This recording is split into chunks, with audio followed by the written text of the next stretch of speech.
قرآن و حدیث کی روشنی میں بیعت کی حقیقت پیش کرنے کے بعد میں اب چاہ رہا ہوں کہ آداب مرشد پیش کیے جائیں، لیکن ایک مرتبہ پھر میں عرض کرنا چاہوں گا کہ جس شخص کو ہم مرشد مانتے ہیں وہ قرآن اور حدیث کی روشنی میں کس مقام کا شخص ہوتا ہے، تاکہ پھر پتہ چل سکے کہ کیا ایسی شخصیت کے بھی آداب ہونے چاہیے یا نہیں۔ ہمارے ہاں جو ولایت کا معیار ہے وہ عام جو معاشرے میں چل رہا ہے اور بے دین لوگوں کا، اس سے ہٹ کر ہمارا اسلامی نظریاتی لحاظ سے ولایت کے بارے میں نظریہ ہے۔ تو جس کو ہم ولی کہتے ہیں اس کے بارے میں بڑی مشہور آیت ہے، الا ان اولیاء اللہ لا خوف علیہم ولا هم یحزنون۔ یہ آیت تو بارہا آپ لوگوں نے سماعت کر رکھی ہے، لیکن اگلی آیت سننا ضروری ہے کہ جن کا یہ مقام ہے، جن کی یہ شان رب بیان کر رہا ہے، ان کی آخر کوئی نشانی بھی تو ہوگی۔ قرآن پاک میں ولی اللہ اور مرشد کے لیے جو علامات ہیں وہ دو ہیں۔ فرمایا الذین آمنوا وکانوا یتقون، پہلے نمبر پر وہ ایمان والا ہوگا اور دوسرے نمبر پر وہ متقی ہوگا۔ تو اب ذرا ہم قرآن مجید سے ہی ان دونوں جملوں کی بھی وضاحت حاصل کر لیں کہ ایمان والا کون ہوتا ہے۔ تو سورۃ الانفال میں اللہ تعالیٰ نے ارشاد فرمایا، انما المؤمنون الذین اذا ذکر اللہ وجلت قلوبہم، کہ مومن وہ لوگ ہیں کہ جب ان کے سامنے اللہ کا ذکر کیا جائے تو ان کے دل کانپ جاتے ہیں۔ وَإِذَا تُلِيَتْ عَلَيْهِمْ آيَاتُهُ زَادَتْهُمْ ایمانا، اور جب ان کے سامنے اللہ کے قرآن کی آیتیں تلاوت کی جاتی ہیں تو ان کا ایمان بڑھ جاتا ہے، ان کے ایمان میں اضافہ ہو جاتا ہے۔ وَعَلَىٰ رَبِّهِمْ يَتَوَكَّلُونَ، اور وہ اپنے رب پر توکل کرنے والے ہوتے ہیں۔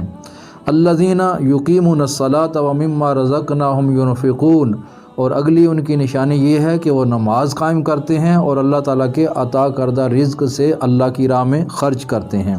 یہ 5 صفات اللہ نے مومن کی بیان کرنے کے بعد فرمایا، اولئک ھم المؤمنون حقا، یہی لوگ صحیح مومن ہیں۔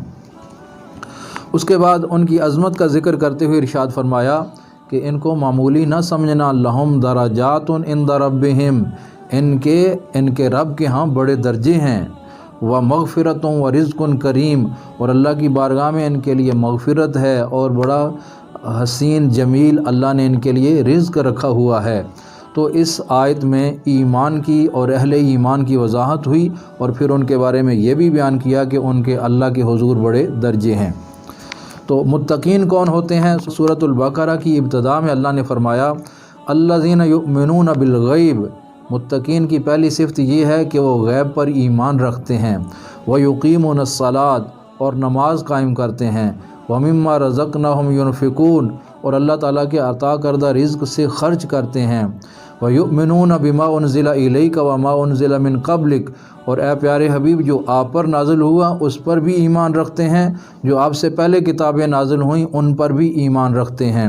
وَبِالْآخِرَةِ هُمْ يُوقِنُونَ، اور وہ آخرت پر بھی پورا یقین رکھتے ہیں۔ یہاں بھی ان کی یعنی متقین کی 5 صفات بیان کرنے کے بعد اللہ نے ان کا آگے مقام ارشاد فرمایا، اولئک علی ھدی من ربہم واولئک ھم المفلحون، یہی وہ لوگ ہیں جو رب کی راہ پر ہدایت پر ہیں اور یہی فلاح پانے والے ہیں۔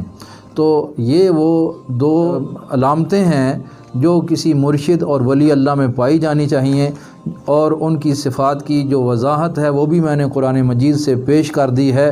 تو جب اس صفات کے مالک مرشد ہوں تو پھر ان کا مقام اور مرتبہ جب رب بیان کر رہا ہے تو کیا جو ان کے ہاں طلب علم، رہنمائی اور ہدایت کی طلب کے لیے جائے، اس مرید کو بھی ان کے کچھ آداب کا خیال رکھنا ہوگا کہ نہیں رکھنا ہوگا۔